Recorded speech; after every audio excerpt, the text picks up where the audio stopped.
80 лет, значит, мы хотим вас поблагодарить и подарить вам на память вот такую открытку самодельную.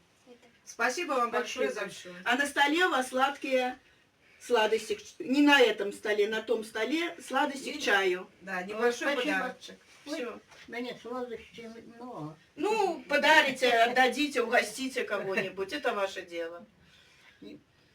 Все, спасибо вам большое.